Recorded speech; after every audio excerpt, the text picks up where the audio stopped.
തമിഴ്നാട് നീലഗിരി ജില്ലയിലെ എരുമാട് വളർത്തുനായെ പിടികൂടാൻ ശ്രമിക്കുന്ന പുലിയുടെ CCTV ദൃശ്യങ്ങൾ പുറത്തുവന്നു. തിങ്കളാഴ്ച പുലർച്ചെയാണ് ഈ സംഭവം ഉണ്ടായത്.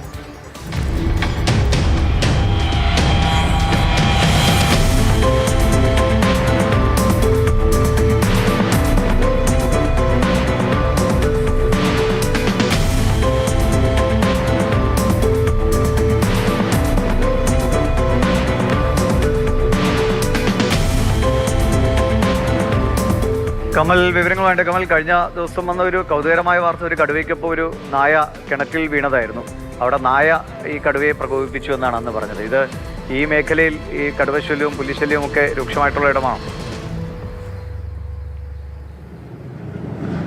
ദിവേഷ്, ഇത് നീലഗിരി ജില്ലയിൽ വയനാട് അതിർത്തിയോട് ചേർന്ന് കിടക്കുന്ന പ്രദേശമാണ് ഈ എരുമാടൊക്കെ. ഗൂഡല്ലൂർ താലൂക്കിൽപ്പെട്ട പ്രദേശമാണ്. അവിടെ ഈ മനുഷ്യ വന്യജീവി സംഘർഷം നിരന്തരമായി ഉണ്ടാകുന്ന മേഖലയാണ്. രാത്രിയായാൽ കാട്ടാനകളൊക്കെ മിക്കവാറും പന്തല്ലൂർ ടൗണിലൊക്കെയാണ്. ആ പ്രദേശത്ത് വനവും കൃഷിയിടങ്ങളും ഇടകലർന്ന് കിടക്കുന്ന പ്രദേശമാണ്. നിരന്തരമായി വന്യജീവികൾ നാട്ടിലിറങ്ങാറുണ്ട്. പുലിശല്യവും പുലിയുടെയും കടുവയുടെയും ഒക്കെ സാന്നിധ്യവും പതിവാണ്. ഇത് തിങ്കളാഴ്ച പുലർച്ചെയാണ് ഉണ്ടായത്. എരുമാട് കുരിശിന് സമീപം ഏലിയാസ് എന്നയാളുടെ വീട്ടിൽ നിന്നുള്ള ദൃശ്യമാണ് പുറത്തു വന്നത്.